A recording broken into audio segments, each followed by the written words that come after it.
Good afternoon, Anushka Kahandagamage and Kaushalya Kumarasinghe.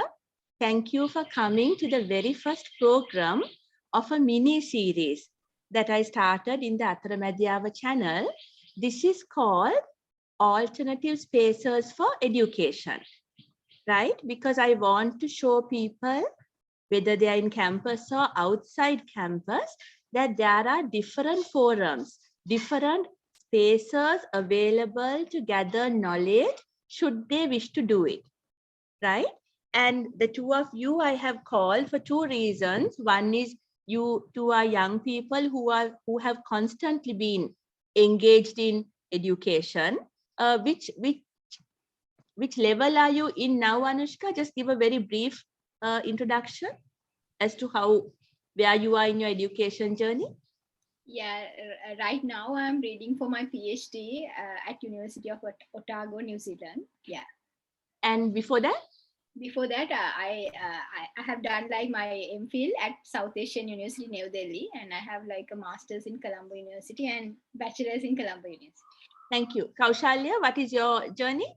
I'm also doing my PhD in South Asian University in New Delhi, and I did my MPhil in the same university, and I did my master's in Durham University, and for my first degree, I did, I was in Colombo University in Faculty of Law. Durham is UK? Yeah. Okay. Kaushalya, just turn your screen so I can see a little bit more of you. Yeah, that's perfect. Perfect. Thank you. So, I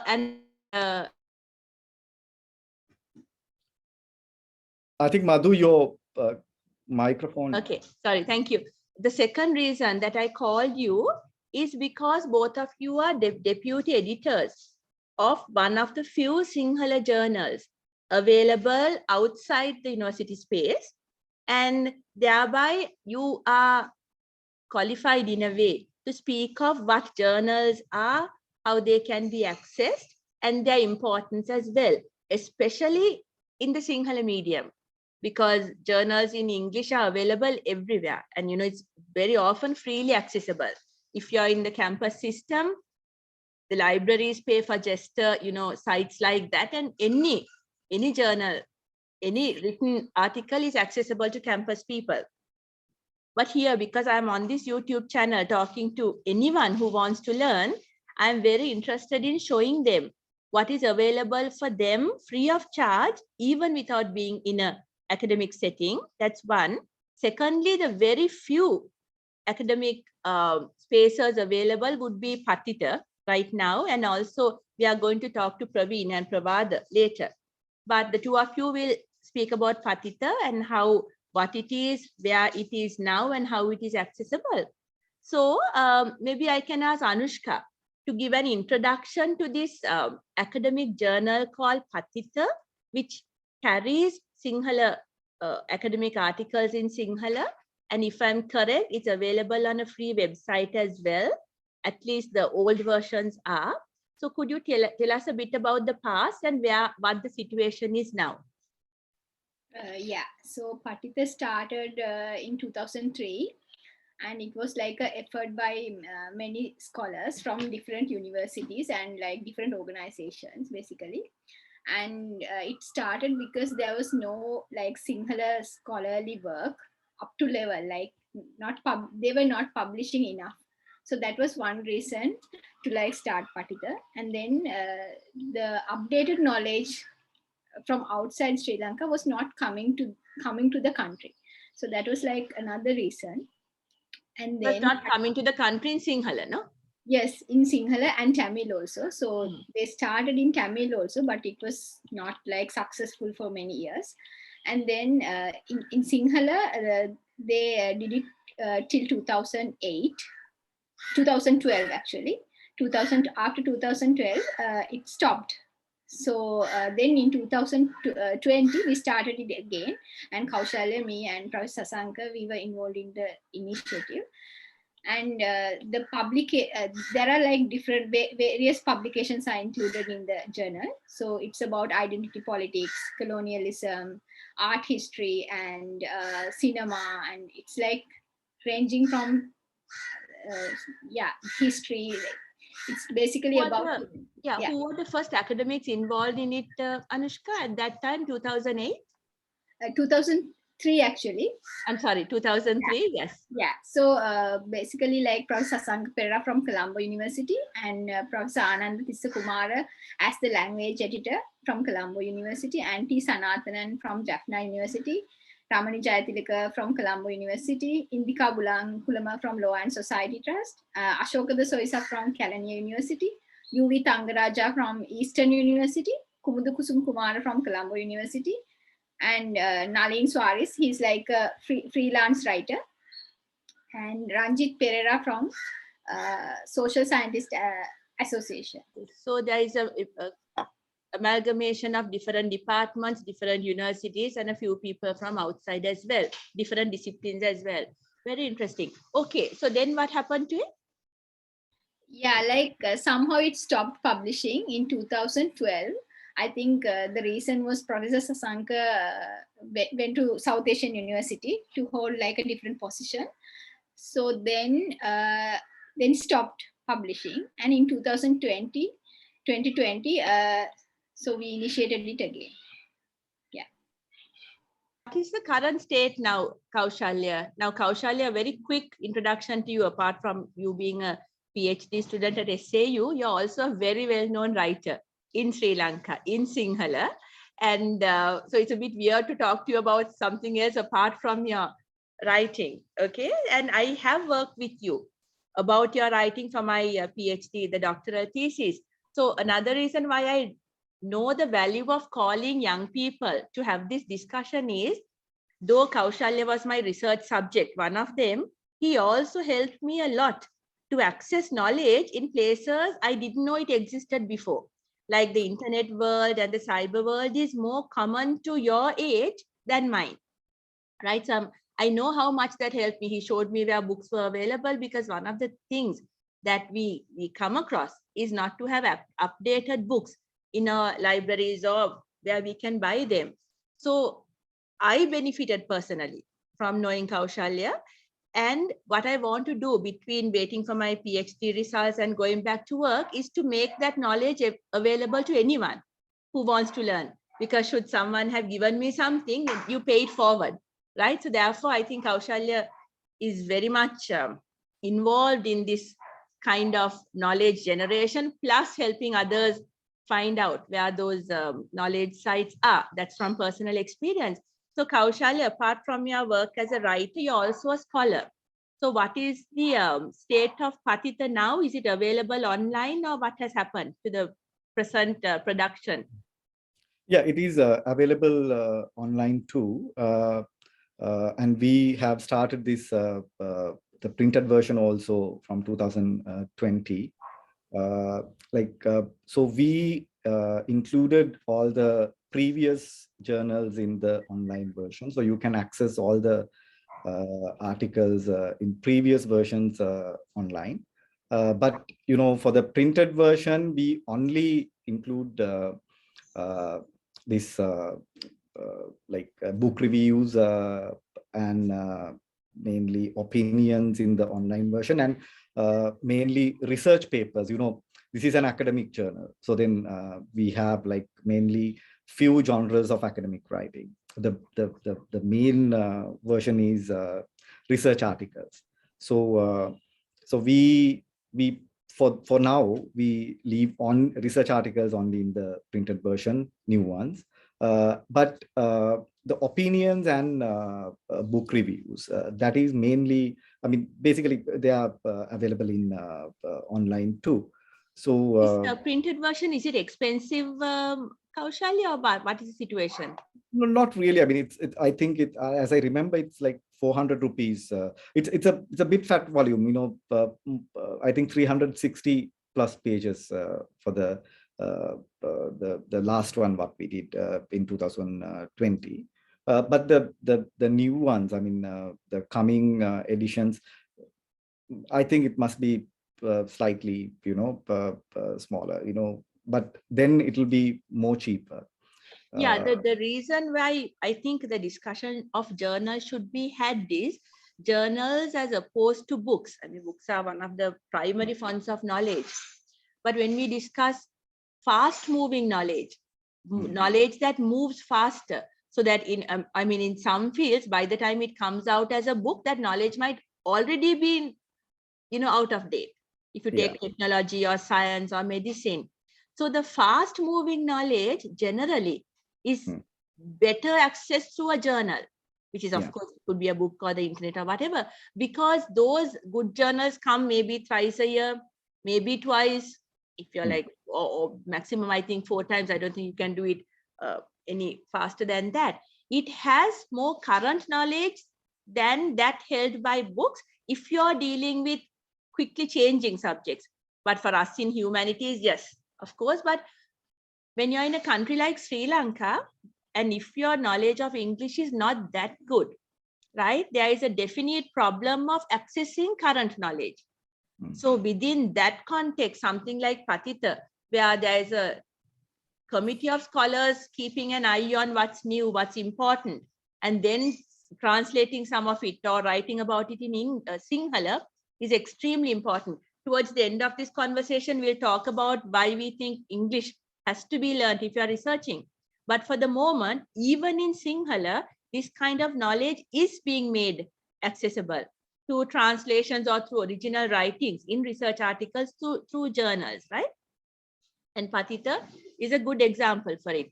Anushka, may I have that in the English one? I told you to write the website. Can we show it even in the English conversation? It's patitha.lk, right? Yeah, sure. Patitha.lk, and it's just hold it up. Yeah, patitha.lk, and that's the website that will hold the articles typed and written in Sinhala, so that even if your English is not that good, you have access to some kind of knowledge in Sinhala. Just for interest's sake, you had the first volume, right, which you read as a student? Yeah, I'll show it. Yeah, exactly. And in the Sinhala one, I asked you to read the titles as well. Okay, could you do a quick translation of what the issues are? It doesn't have to be exact, Anushka, but what issues we have dealt with in the first volume in Sinhala? Yeah, it's about like cultural spaces.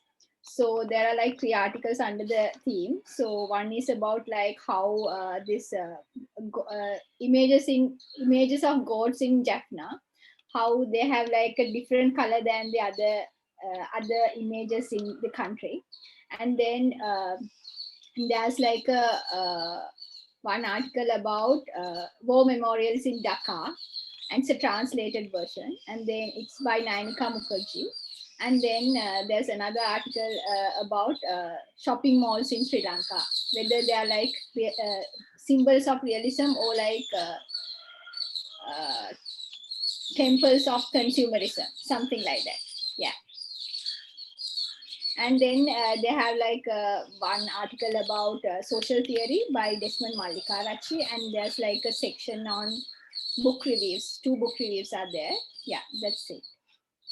Yeah, so it's regional in a sense, and I've noticed now in the English version, Sinhala version, you both said you take significant articles from English and you translate it to Sinhala as well, right? The translation process, who does, Kaushalya? Is it the 2 of you, or do you get outsiders to help?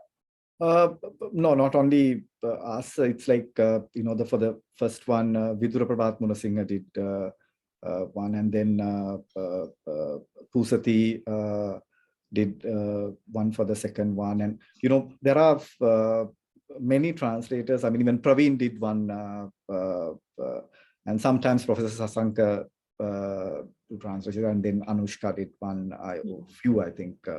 It's like there's no, anyone can submit any, if they want to translate something, academic, then we do this reviewing process as usual. The process of this journal, it's an academic journal, so then we follow some, some sort of academic disciplinary standards, like when we receive a paper, so we try to review it a few times sometimes, like we go back and forth few times, give comments, and then we see whether the comments are incorporated properly. And then, that sort of process, that is not, this is the importance of this journal, because I don't think, this sort of process is bit, time consuming, and, it's not like, you simply submit something and then it is published. Exactly. So this is the main difference between a journal and say a newspaper, apart from the writing, is that it's peer reviewed, which means that people with probably similar, better academic qualifications read what you write and decide whether this can be published straight off or whether he has to amend his position, his or her position. So this peer reviewing thing comes in, and that is why journals are important. And and I mentioned this in the Sinhala interview, one absolutely brilliant exposure of how reviewers are important comes in the very recent film, Don't Look Up. And I would advise everyone who is watching this to watch that film. Kaushalya, you have to watch that film. Okay, it has a star cast, and it's about a dystopian future where the planet actually gets destroyed. Spoiler alert, no? Anyway, okay, I won't tell the plot. But at one point, the scientist tells the businessman who says, don't do science, we can do this before the scientists get involved. He asks, who has peer reviewed this? And he keeps insisting, you're doing this without peer review. Please get peer reviewers in. So that even to hear that word in a Hollywood film is quite startling. And the end of the film shows why it had been essential that it was reviewed. So journals get that part of the academic process, which is crucial. Kaushalya, why would you say that's crucial to have a peer review? Yeah, because, you need to, when we write sometimes, as a writer, you sometimes don't see certain limitations, even certain mistakes. I mean, this happens even in literary writing also, there's a literary editors are there, but we don't have it in Sri Lanka only. I don't know. I don't think we have. No, we don't. But yeah, so the same thing goes, but, at the same time, you have to check, this is some sort of scientific form of writing. So before you publish, before you give the access to the public to read it, you need to check whether this particular theorization has been done within the disciplinary frame of that particular subject. So for that, you definitely, follow this exactly process. Otherwise, it. And that is what differentiates between opinion and a research article, right? And I'm in opinions, you can have your own ideas, and exactly. that is acceptable. You can have it, but in a research article, you're not supposed to tell everything. It's and a very narrow. And I noticed, Kaushalya, you all have two different sections, right?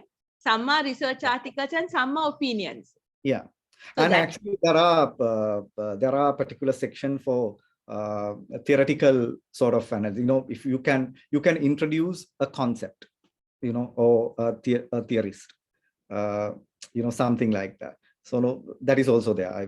I forgot to mention it in the Sinhala. Yes. But, yeah. So and photo essays also there.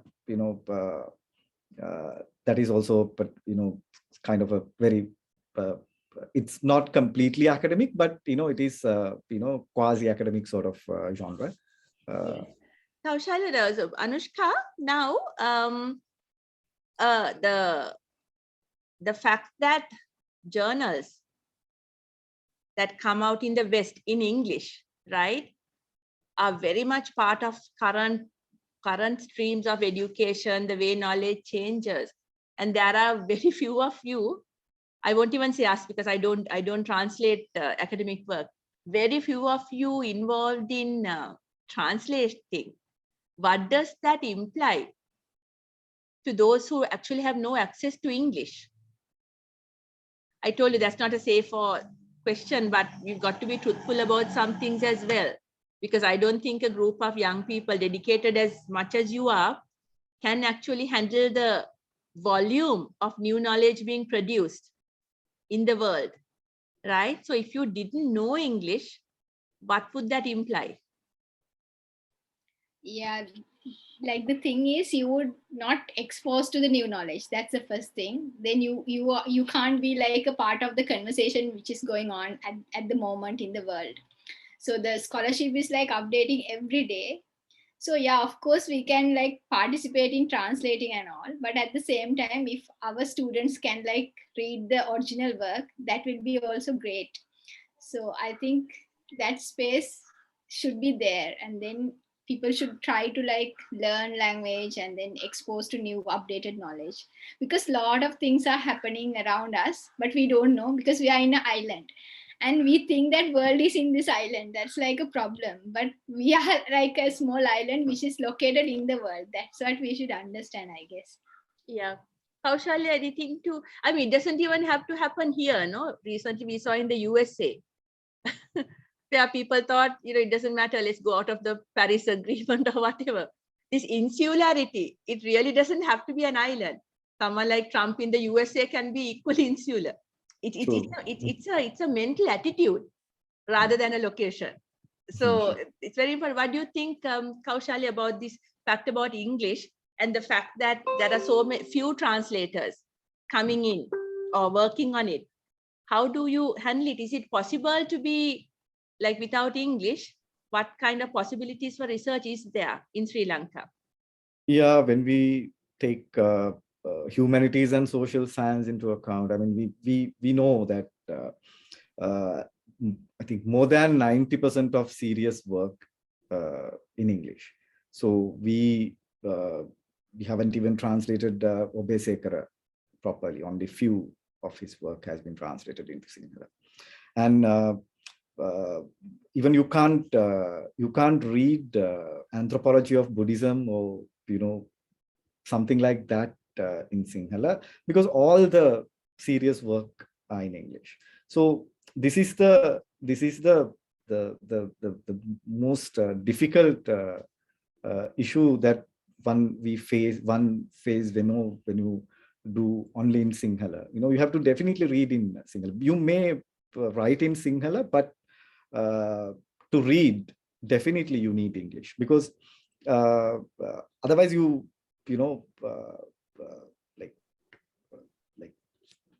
I don't think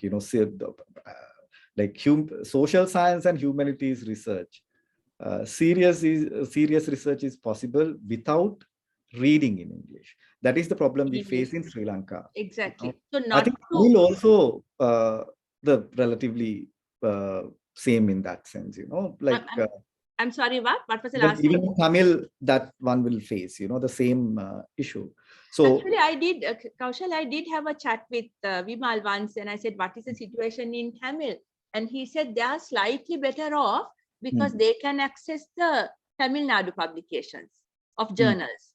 Okay. So that, I mean, of course, not particularly related to the Sri Lankan, location, but in Tamil, there are journals which are published in India, which they can access in Tamil. Yeah, that's true. Yeah. So there is a slight difference. So that is through discussion with him, because I did speak. Yeah, I think some primary work, sociology and philosophy, that is available in Tamil.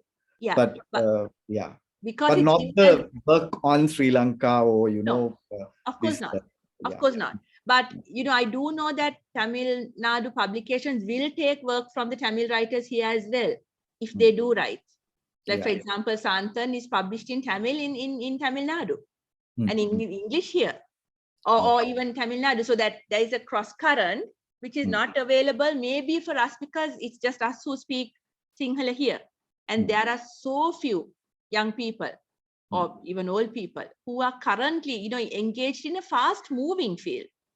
It's not like doing a book and then, because the publication process takes a huge amount of time. So it's that, but because I don't want to depress people into thinking, okay, if we don't know English, we can't study. I want you both, starting with Anushka to say how you access the language. Because I don't like, if Anushka, like, were you born into English speaking families or how? How did you get here?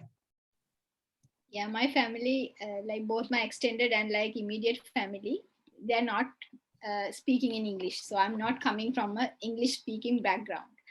And I went to Devalika, but that school was also not like that. It did not have that environment, like English speaking environment. So we struggled a lot. As a kid, I used to like, I did not mention it this in like the Sinhala version. So I used to like read fairy tales from the library, and then I used to like have this huge Malala Sekara dictionary, and then like, yeah, and then refer to the words, because like at that time it was not that accessible, no, like at that time we did not have internet, Google was not there, so it was like a difficult task. And Why did you feel like doing that? I mean, I don't think every child would bother to take an English fairy tale and look at Malala Sekara dictionary. What made you, even at a young age, pursue this language? yeah, there was this I used to read a lot of Russian translations as a kid. So my grandfather was like attached to this communist party, and then he used to read a lot of like Russian literature. As a kid, the first things I exposed to was Russian literature In Sinhala, in Sinhala translation. Yes, in Sinhala translations. And then I thought that the cultures are really different. And then they're having this potato soup and cabbage soup and all these Russian things are there. And then I thought that learning a language you will expose you to a different world. It will open up a different world. So then I started reading fairy tales, and my grandfather gave me this Malala Sekara dictionary with his signature on it, and I still have it. And then I used to read fairy tales first. And so that simple exposure to another culture, even in your own language, does give you a glimpse of what is available out there, no? That's a fantastic, because funnily my yesterday's discussion was with Saumyalian again, and his exposure to that kind of feeling was through Russian literature. So much so he went and met the principal and said he wants to study Russian for A-level. So, you know, that's a time that was past, no, Kaushalya? How much Russian literature meant to all of us growing up. And they had the Soviet Sri Lanka Friendship Society, and they were translating at a rate. And we grew up with, you know, this Hat Petimala and things like Leo Tolstoy. I don't think any one of us, y'all are younger than me, but even I, the Russian literature was part of our growing up. And that Raduga publishers, Pragati publishers, and nicely printed, nicely. Lassana Vasilissa, I don't think there was a kid who didn't. Anyone with some kind of academic or just love of books, Lassana Vasilissa was such a magic. You still remember the 3 colored horses, no, in the cover? Yeah. What happened to that, Kaushalya? I know we didn't discuss this in our English one, but with the fall of Soviet Russia, that did all that cease as well? I think so, because before that, I'm pretty sure, you know, a lot of funding must have been allocated for that sort of, you know, of course, a political reason. There was a political reason. So, you know, this, I mean, that created some sort of, you know, leftist, leftist sense in the, that sort of world view. That so then I'm pretty sure that they have allocated a lot of funds to, you know, make these things available. So they were very cheap. I know. I mean, if you compare the price of that book, I mean, Lassana Vasilissa or one of these, you know, like Maxim Gorky's Amma, Minisu Natara, you know, that sort of books, and you know, the hard-binded, you know, like nicely done books, and you know, one of other Sinhala, you know, novels. Price is like, you know, you can see the difference, and very affordable books. Yeah, and it's very. I don't know. I can't remember any place that I visited as a child, you know, without seeing any of, you know, you see at least, you know, I don't know whether people read it or not, but that was there, you know. It was part of our growing up, Kaushal. It's difficult to imagine that. So I mean, I think I remember recently Darshana Liyanage wrote a really nice article that's in Patitha. I think one should definitely read that. So he mentioned this fact. I mean, one should do a research on the, the influence this, what we had with these Russian translations. It's like Absolutely. So Anushka's story itself, because when Yeah. you step back into why would a school child try to read fairy tales in English and get a dictionary and work out? And her answer was, because I read Russian literature in Sinhala. Like, what a beautiful link that, that is why. So Anushka, shall we go back to your story? So you were reading fairy tales in school and finding the words.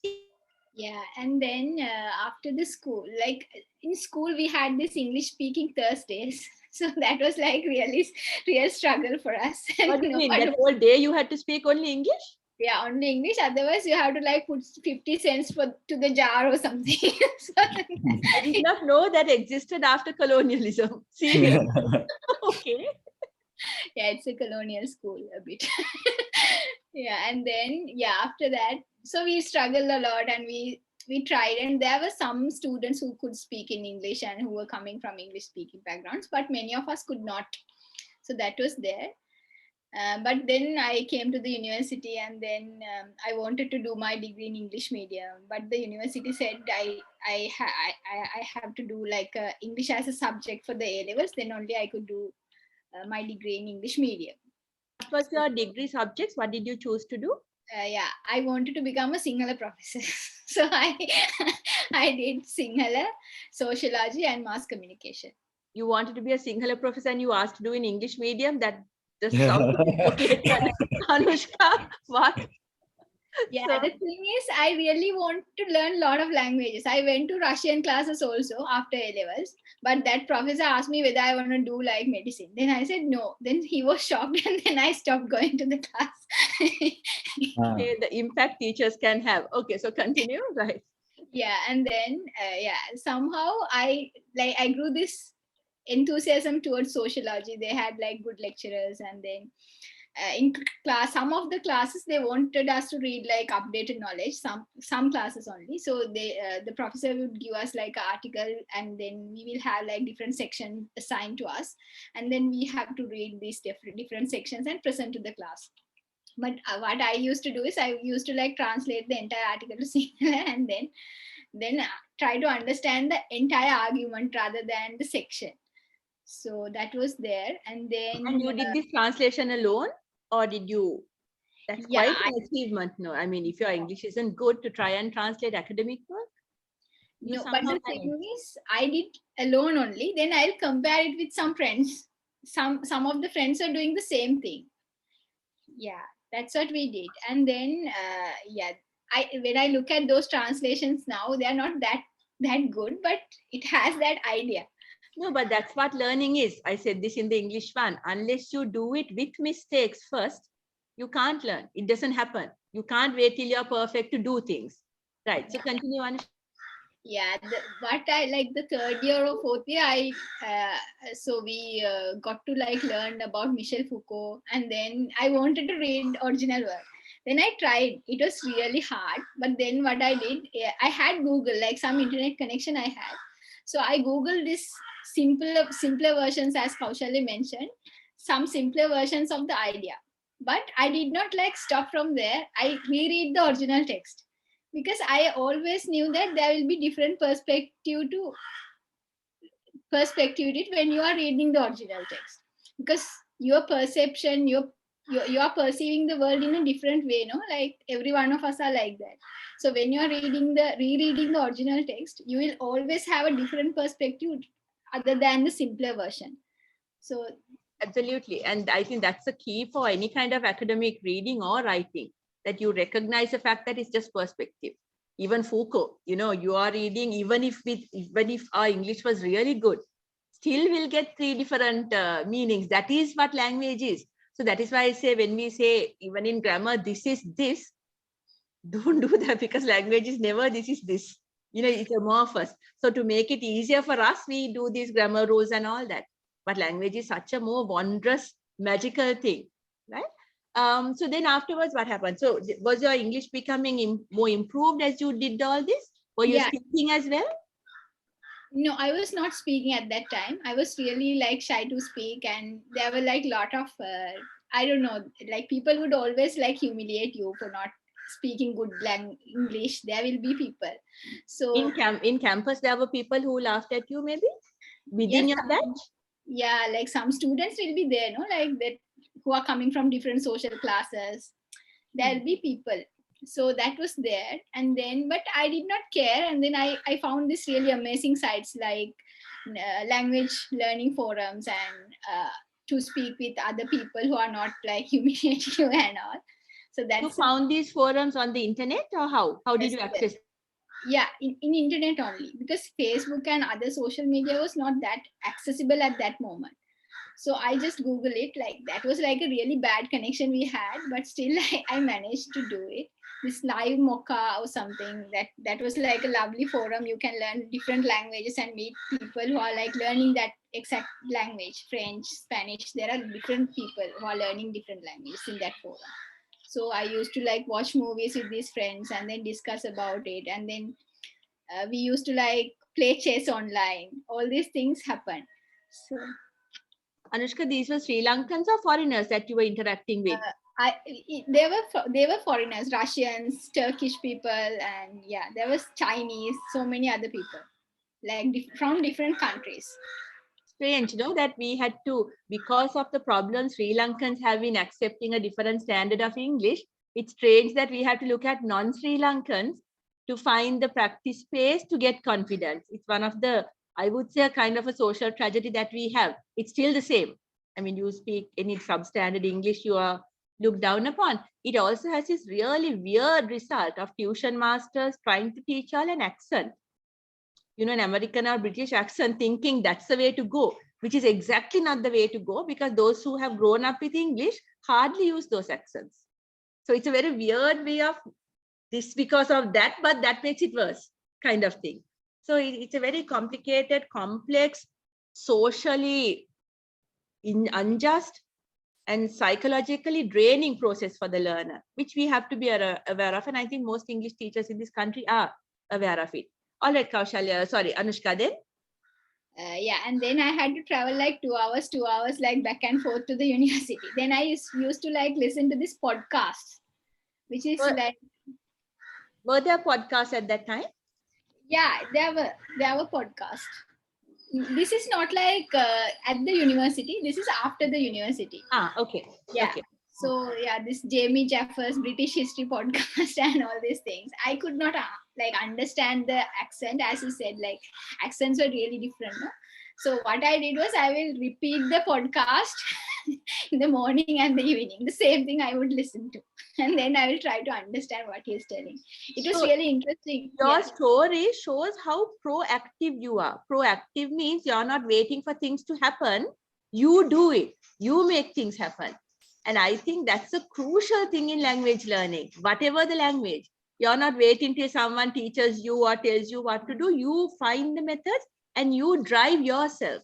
So this proactivity, if all our young people had it, language learning won't be so difficult. Okay, so you listen to podcasts. Or was it a phone, on a phone that you listen? Yeah, in phone. Yeah. And then but like in my master's thesis, when I was writing master's thesis, that was like the first serious academic writing I did in English. So Professor Farah was my supervisor, and she helped me a lot with like tips and how to be direct, don't be uncertain about what you're saying. All these things. Professor Hanifa, right? Hanifa. Yeah.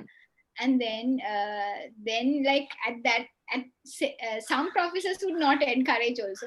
Some would say that you don't have this international exposure and all. But that was one of the turning points. I wanted to like have the international exposure after that saying. And then I applied to the summer school in Pondicherry, and it was really fun. And then I made a lot of friends, and there was no option. Like you have to communicate in English and you have to follow the classes in English. It was anthropology of religion class. And then you have to submit your assignments in English. And I made some really good friends from Scandinavia. That was amazing. And then, yeah, and then after that, I got like a scholarship to the South Asian University. There also, like under Professor Perera, like I improved my English. Like he also gave me tips about writing and how to. He will correct what I write and all. So that was there. And then at University of Otago, that was like the turning point of my writing. So that professor asked me, what do you want to take? Like that, there were like optional courses to take. So then I said, like, I want to take like an academic writing class. So he assigned me to a master's academic writing class with New Zealand students. And that was like a turning point of my writing. It was amazing. Yeah. What did they teach that? Did you get you to practice? Did they get you to practice writing? How is that academic writing taught there? Did they get you to read specifically?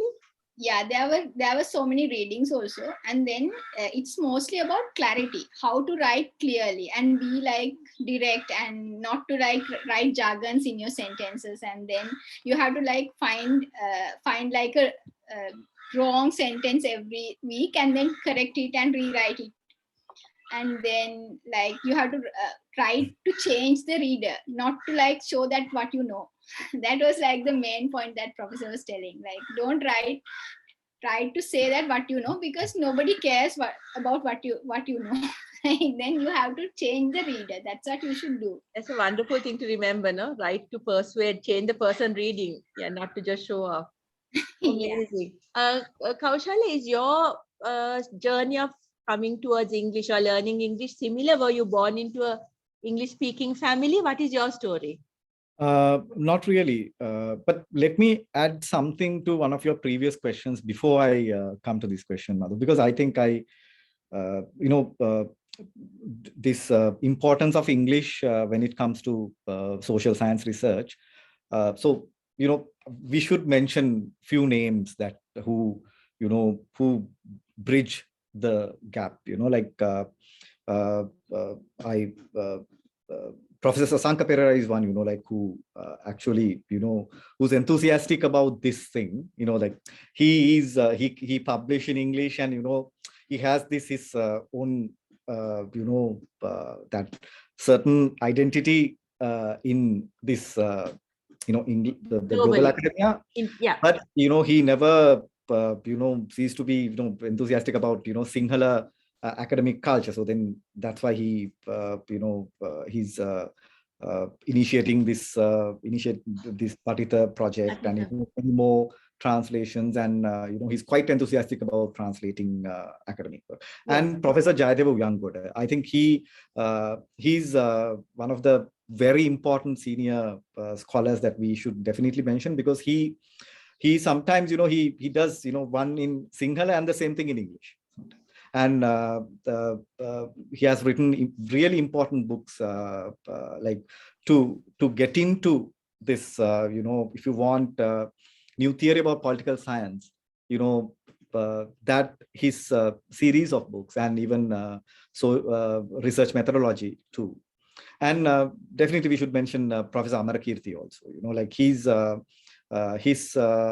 translations and his about literary theory and cultural studies. I mean, very important work. And I think there are more people, and I should mention the Wangisa Sumanasekara's name also, because he did important translations and some work, and even Bava website, which I think is also kind of, not with rigid academic disciplinary framework, but still publish very important contemporary philosophical and political issues. So that sort of thing, these are the initiatives and attempts which bridge this, gap. So people like Professor Sasanka Perera, the impact, not just in what he does, but in the students he creates. Like the two of you both studied under him. And then y'all are deputy editors of Patitha. So one thing, and Professor Uyangoda's impact is, you can't even explain how many scholars he created under him, right? And the weird thing about, not weird, the beautiful thing about them, Kaushalya, as both of you very well know, is their humility and the willingness to help anyone. Yeah. It doesn't have to be their students. It doesn't have to be Mhm. their, you ask for help Mm. and it's given, and the knowledge is given absolutely free. They will pinpoint, look there, look at this book. So those kind of, I don't know, for me, I would call them the real heroes.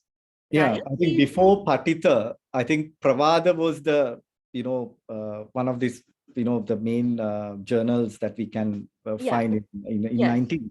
So I think Professor Yangoda was the main. Absolutely. Prabhadan, Pradeep Piris is going to come within this series to talk about SSA, the Social Scientists Association also, which publishes this particular journal. So this is why in this series, I'll be discussing about what is available, what has happened, what had been very active and not maybe active now, like, the Marg Institute or whatever. So the discussion is to show that there was a lot of academic work going on. Not so much, I'm not dealing with the universities right now, even journals, I'm dealing with what's outside, that it's available, that it's, it is accessible to anyone. I must mention that university journals are also accessible to anybody. They're all on the web now. So yeah, I mean, we should definitely mention all these, alternative, I mean, public intellectual spaces like ICES, for an example. Like International Center for Ethnic Studies. I mean, you can visit that library. You don't need, I mean, you can't visit Columbia University Library, as a random person. You have to have something, you have to have this university card. Or... I think both of you, I have been involved in trying to get you to the Japuraya library, I think. Yeah. So it's really difficult to access university libraries. Yeah. But International Center of ICES library, that you can go and talk, and they will definitely open their doors. Even SSA library, the Social Scientist Association's library, and I think AIS also, no, American Institute of American Institute, that is also that's also accessible. British and if you are now expensive, I think they've gone more into teaching and all that. And for leftist knowledge, that Perera library, that sort of thing.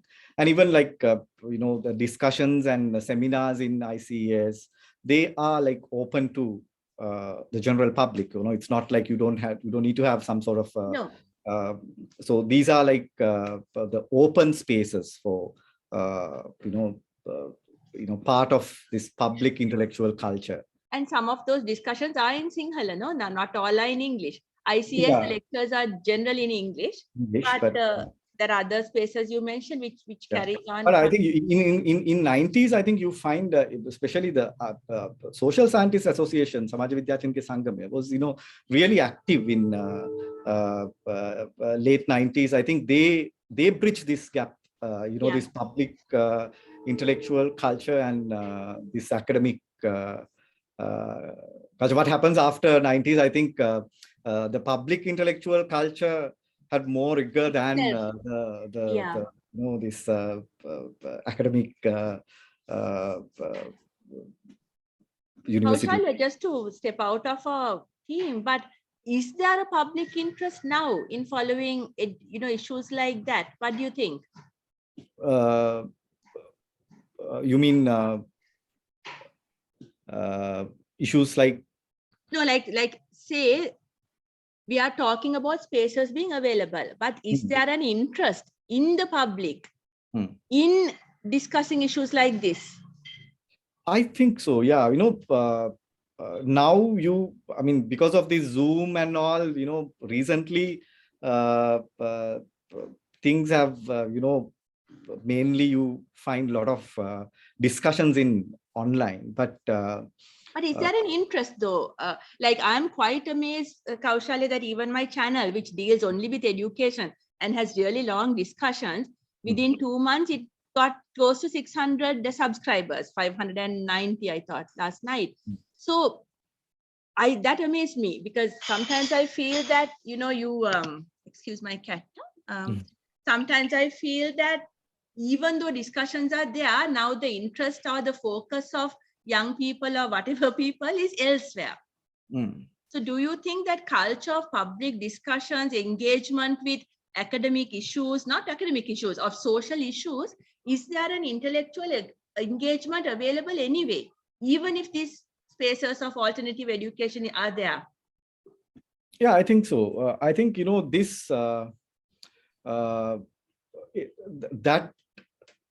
that I think it's a very, very, very small fringe section of the society, not like, it's very small, quantitatively, it's very small. But, there are people who, some sort of, like people who are seeking some alternative ways of thinking. And, that we were also like that when we were, in our, after, I mean, like in our, there are a lot of, I call it's like, some sort of, seeking new philosophical, it's not necessarily philosophical, but to find new ways of thinking, new ways of looking at the world and the life, maybe to find a serious purpose for your life, some sort of, it's a very I think that might, you might find a lot of young people, lot younger than us. I mean, like the late teens, like, people. That's where the hope lies, Yeah. actually. But yeah, I think previously there was no internet or anything, no. So there's no cyberspace, only the social space. So you have to step out and, find people who may help you. So you make small groups, reading circles, and, you meet other people, you meet other, writers, intellectuals, who, that sort of, that tendency of meeting people and making contacts, and, some sort of, the idea of collective is there before the cyberspace. But now I think you have this, you can do it within the cyberspace. So you meet online sometimes, so you may not see it, in the social space, but online, I think that's why, I mean, 600, 500 is a lot comparing to, the population in Sri Lanka. So and the fact that this has no music or comedy or nothing, it's just absolutely serious discussion. And that's why I'm glad. So I when the conversation gets long, I say it's not about likes or views. It's about the fact that we have a responsibility to keep it out there. Whether they watch it or not is not up to us. But we do need to take it to the spaces, especially with the pandemic, when everybody was closed up. As academics, then what do we do? Anushka, I know you're involved in the Kuppi Talks and this Kuppi series. I'm going to have a separate program on that. But I do know that, like as Kaushalya said, now that's another forum, right? In which you all are giving education out to people and even having discussions on particular very significant articles. Don't answer long, because I'm going to get back. Professor Sumati Sivamohan will come and speak about it, and others. So just quickly, this Kuppi is also another such alternative space, right? Yeah, it is. Like anyone can join the reading circle and all. So yeah. But the problem there is it's English, isn't it? Yeah, it's English because many are from like many of them can't speak in Sinhala or Tamil. Yes. So like the only language which is available to communicate is English. That's the problem. And there must be other circles which do it in Sinhala as well. And and there are. Okay, so Kaushalya, I've got to go back to your personal life now. We kind of, sorry, actually. Yes, we got distracted. Yes, go ahead. Yeah, I as Anushka said, I was also not from an English speaking background.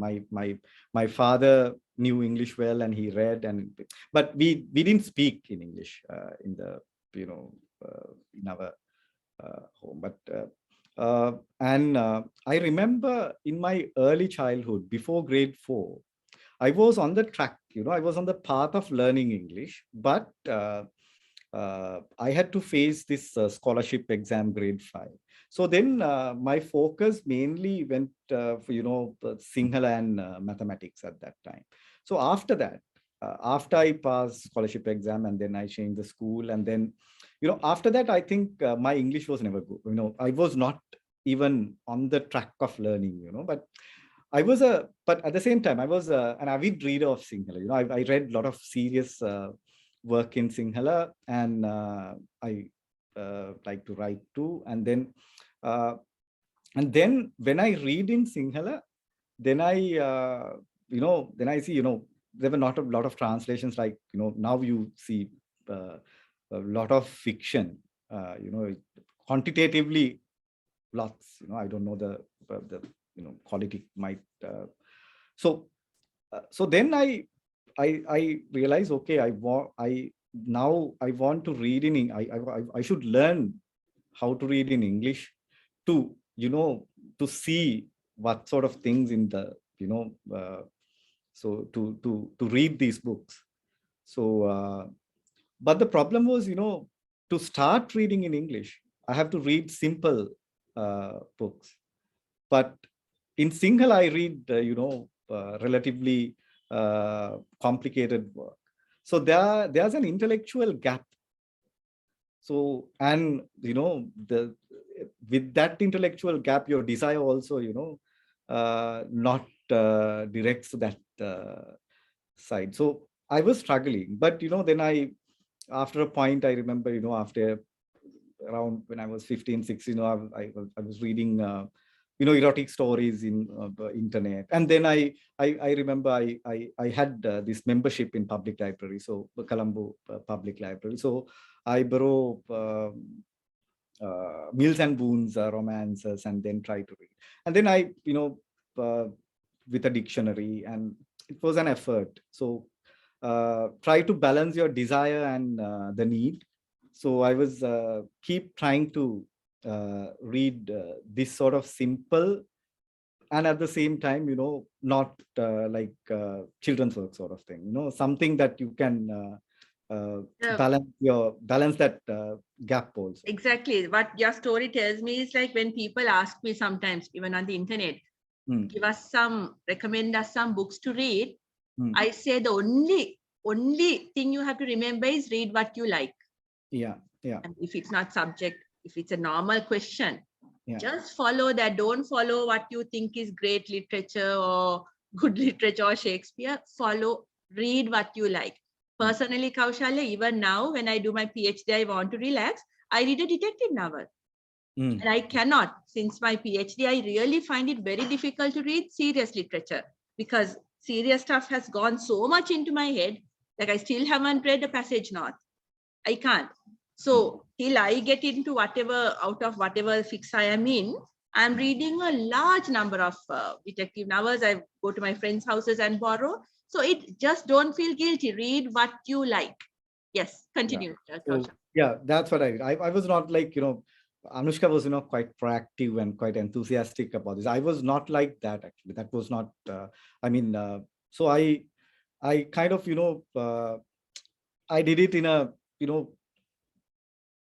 not that sort of, I have, my efforts were not that strong or, passionate in that sense. But I tried, my main thing was to, develop my ability to read in English. So that was there, and I was trying. But when I was in Colombo University, at that time, this is like early 2000, 2001. So as that X group, it was quite popular at that time, at least in Colombo, cultural world.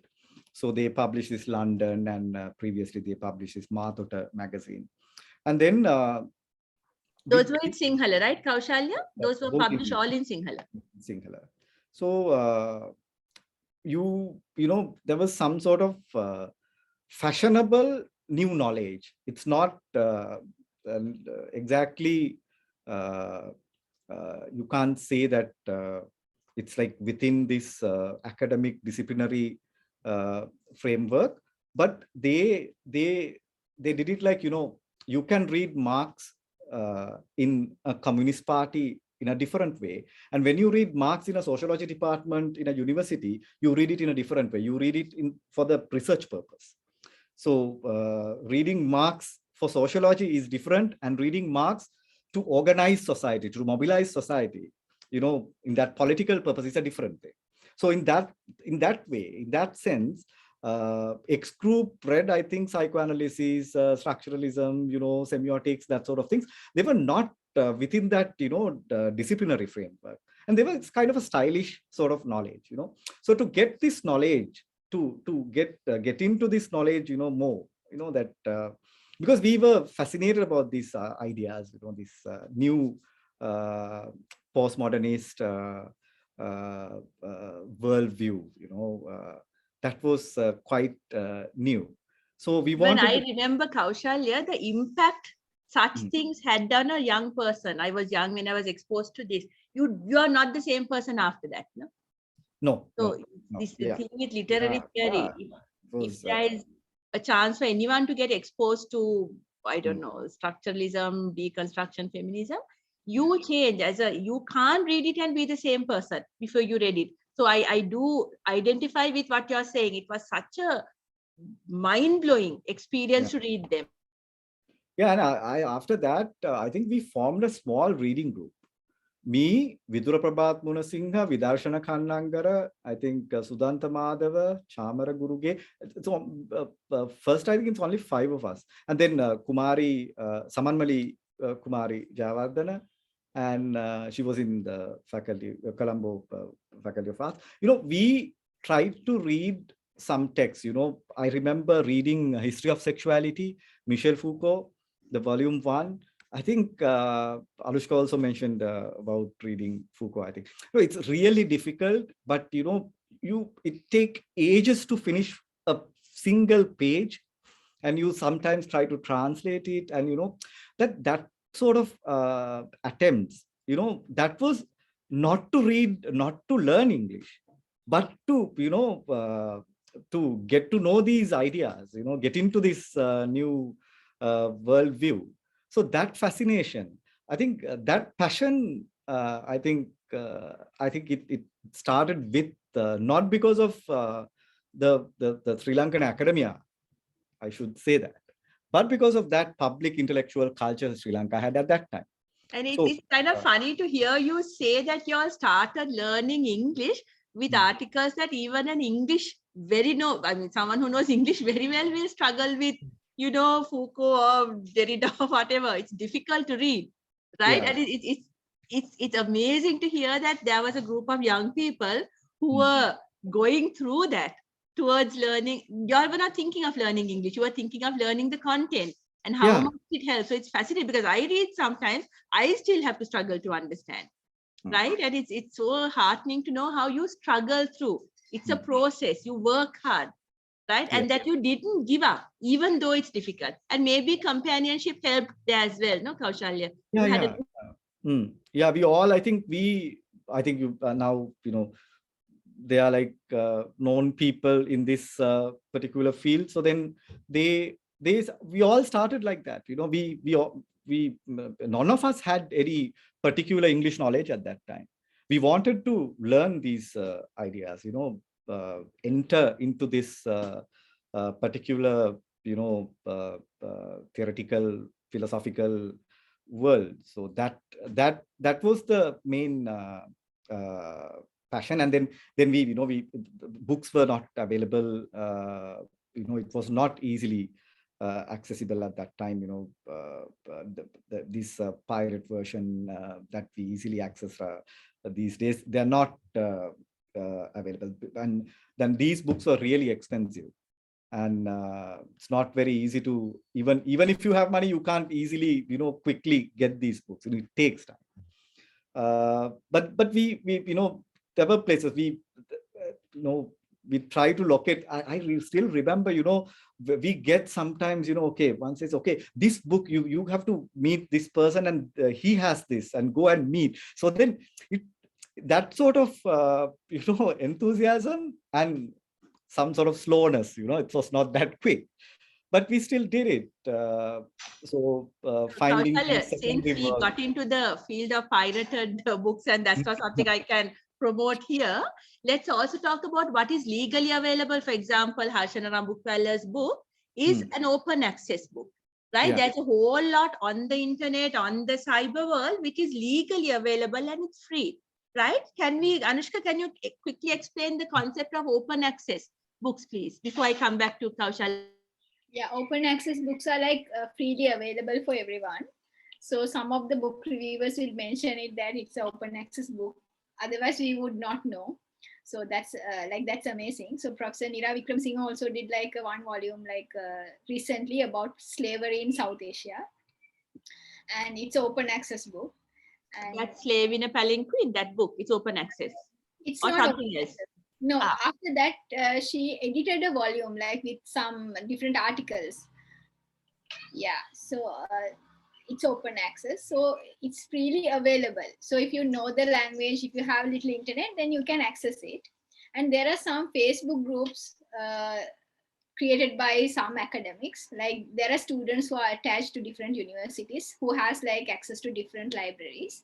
So if you need a book, you should just mention it in the group, and then somebody will upload the book to the group that's there. And then there's Internet Archives. That's like legal site. Then you can scan your own books and then upload there, so everyone can access it. So yeah, then you can share your knowledge as well. Yes. And there are many old books, that has maybe 10 years or whatever before, if they have been published. These are free available normally. For example, the example I gave you last time with the Pedagogy of the Oppressed, I just typed it because you all were doing it in the reading circle, and the book just came PDF. Absolute, it wasn't an illegal site or anything. So that there are many books which people think it's okay to upload, and long time ago book, but the knowledge is still valid to us, right? So that it's available. You go put the name of the book and put PDF, and you might very well find the book online. And if at all, it's very few books that can't be. This is not to say that the authors don't deserve a fee for writing or anything. It's also to say that sometimes when people are working in third world countries like ours, it helps to know where things are freely available, because now the cost of books, an academic book, say published by an academic international, you can go to 80 euros easily. Yeah. Where would we get that money? And education is, if we had it, I don't think anyone has a problem in spending it. But if you're somebody struggling with economy anyway, and in these countries, most of us are, then what? Students are, right? So, okay, Kaushalya, let's get back to your story. So you all were doing like critical reading, critical theory, literary theory, because you loved the subject, and you forgot, you were not even thinking of learning English, but that was automatically happening because you all were struggling with this language, right? Yeah. Continue. Yeah, I think I remember, I have read few books without understanding anything, but that it's also a very slow process, but we were gradually, then we realize, okay, when you have some sort of a context, you then you can get into these ideas. You have read something in Sinhala, so you have some sort of a theoretical context about the work. So then it makes things slightly easier, but still it's difficult. So you try to find some secondary work. Sometimes you find you try to get these beginners editions, Foucault for beginners, with these cartoons, and it's a very seriously, are there? Yeah, it's a really serious, the series of this beginners and basics, right? To both, basics. I don't know whether these are with this cartoon. No, these the beginners series. Sadly, I wish I knew they had cartoons. So because that I used to, at one point at the beginning of my studying, I used to find these very basic books, Kaushalya, because before you jump in at the, deep end, now you don't have to find the books. If you go to the internet, even if you start by wanting to ask the question, what is sociology? If you want to start at the very first, a really good explanation comes up. Yeah. Right? We tell our students don't depend on Wikipedia for academic research. But if you just want to update like literary theory, now this is not a common word in particular. So for just type it. What is literary theory? Of course, it will come in English, struggle with it, because one thing that Kaushalya is saying now, Anushka said before, it's not going to be easy. Right? So easy should not be, but it doesn't mean it's going to be painful or not fun either. But part of the pain or part of the struggle is part of learning, right? And that is what even Kaushalya is saying. They struggled. Even now, he reads a full article without understanding anything. At the beginning of my PhD journey, Kaushalya happened to me. So it thrills me now at the end of it. Not that I understand it 100% either, but at least I know I progressed a bit. So that all of us, if we admit the struggle, if we admit that it's not going to be this magic wand or 3 months English. No, I always feel really disheartened when I hear that slogan, right? You admit the hard work. It might be fun, make it films. But with that struggle, it's possible, right? Right, Kaushalya, let's continue. Yeah. As you said, that there are a lot of work. I mean, you can't even, you can still read without understanding anything. There are a lot of work like that. It's very difficult. You need to, that's why, reading, I mean, even reading Hegel or you're reading Kant, that's why people take, there are university courses and, it's a very slow process. You need to, they're not like, reading a fiction. Even there are fiction that you need to take time. So yeah, that's what we did. So we so after a point we get a confidence, okay, now we can read. So after a point you realize, okay, now if you can't get something in it, I mean, if you can't understand something, that is not because of the language, but because of the concept. So that is what we, now you face, because you can't, to understand these conceptual paradigms, you need to have, that some sort of, you need to get the previous ideas, and so that sort of, so now have some confidence, okay, you can read. If you can't understand that, because you need to read more of the same subject or the same theorist, and then or you read a secondary work, or work on that particular concept, something, and then now it's the the struggle for getting the idea, the concept properly. So were you confident enough to handle your masters at Durham, Kaushalya? Was that enough for you, or did you really struggle there as well? And how did did thesis work out? Yeah, my writing, because I haven't had a chance to write, when I'm in Sri Lanka. I never have done anything. I did some, but not, like serious writing. But when I start writing in, doing assignments and all in Durham, then I felt I can, but it was really bad. Like, I mean, really bad. But, when I get marks, I get a comment that you have this, your ideas are fine, but, but the, I find a lot of, the way they have corrected the assignment, a lot of like that sort of corrections, but you get marks because of your ideas, but the language and the, that expression has a lot of problems. So then when you read, you learn how to read, and that, but when you read, you learn how to write. That's the exact thing. Yeah, Professor Amarakirti said the same story, Kaushalya. Like, he went to the USA, and at the beginning, he was marked on ideas, and the professor said, "We got you, but it's got to be clearer. I would like nothing more than see this clearly expressed." So one thing I'm going to take away from the discussion I had with both you and Anushka is that language is a process in which you have to deal with it. You have to produce it. You have to be with it to learn. It's not something that you privately take notes or learn grammar and waiting for a perfect production at the end of it, because that simply does not happen. You've got to produce it, and it's going to be with mistakes. I'm pretty sure you kept on revising, Kaushalya. Yeah. So that it's physically last evening, Soumya said he revised one paper 25 times, which finally won the best research paper, but 25. So that, it's a process. Language learning is not a magical thing that happens when you know this. Unless you use it with mistakes, you struggle with it, but you produce, you keep producing it.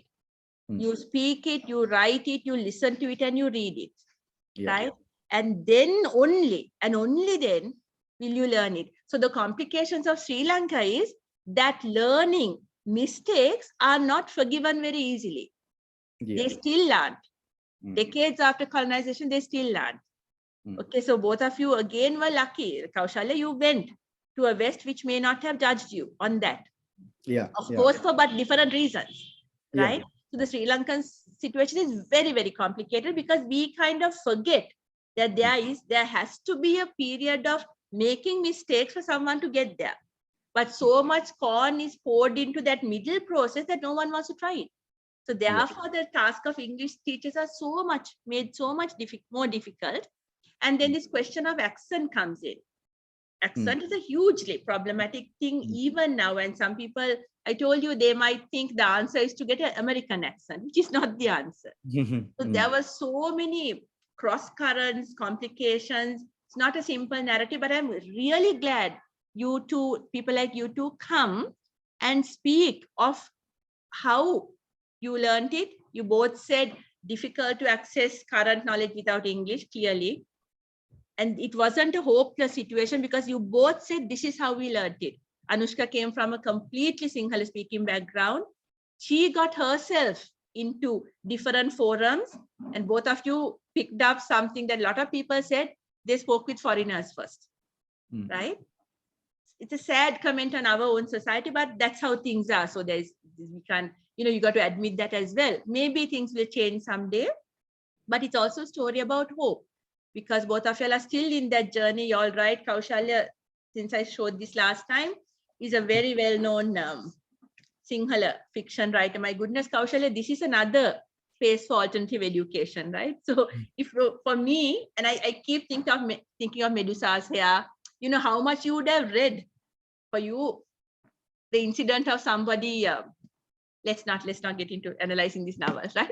But I got so much anthropology by just reading it. And your first novel, Mera Has Kaulueng Balan, and you're in my PhD research, you were the only one who had written one book and got into that crowd of 10 writers, because it was that impact, it was that good. So that's a different conversation. But what I'm saying is, it's hearing stories that are inspiration like yours that will help other young people know that it's not impossible. Kaushalya is doing a PhD now in a Western country, New Zealand, but her background was, what a guy is New Zealand, right? Oh, yeah. Anushka, I'm sorry, I keep, it's the same rhythm, Kaushalya. Anushka and Kaushalya is like the same rhythm, so I keep mixing it out. And Kaushalya did it in the UK and is doing now in India in English.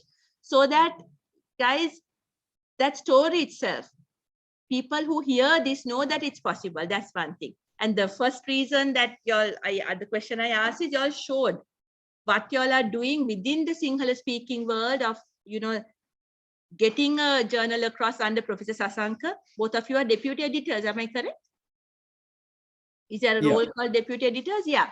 Y'all get a journal out in Sinhala and you get translations done with other young people.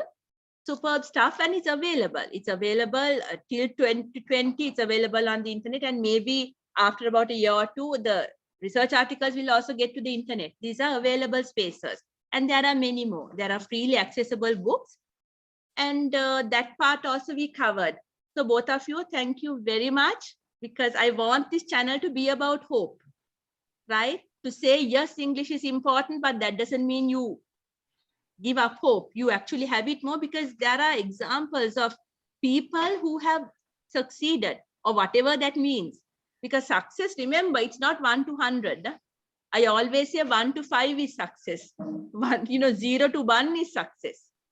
but the problem with exams is even the exams we conduct, we have this pass mark.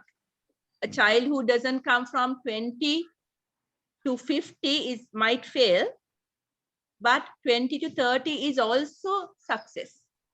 So the definitions of success varies, and the education system can really not see the nuances involved in that word, right? So I'm using it in a complex sense, but even on a non-complex, socially accepted sense, the two of you are successful because you are doing PhDs in, global universities, and I wish you both a lot of luck, right? Because you need luck and everything else when you're doing a PhD. I hope I'll soon be able to call you, Dr. Kahandagamage and Dr. Kumarasinghe, but that's a journey. So we'll see. I mean, so I wish you both very much. Thank you for coming here. Thank you for talking about spaces that others can now use. And I will probably see you both in different forums. Thank you very much. Thank you, Madhu.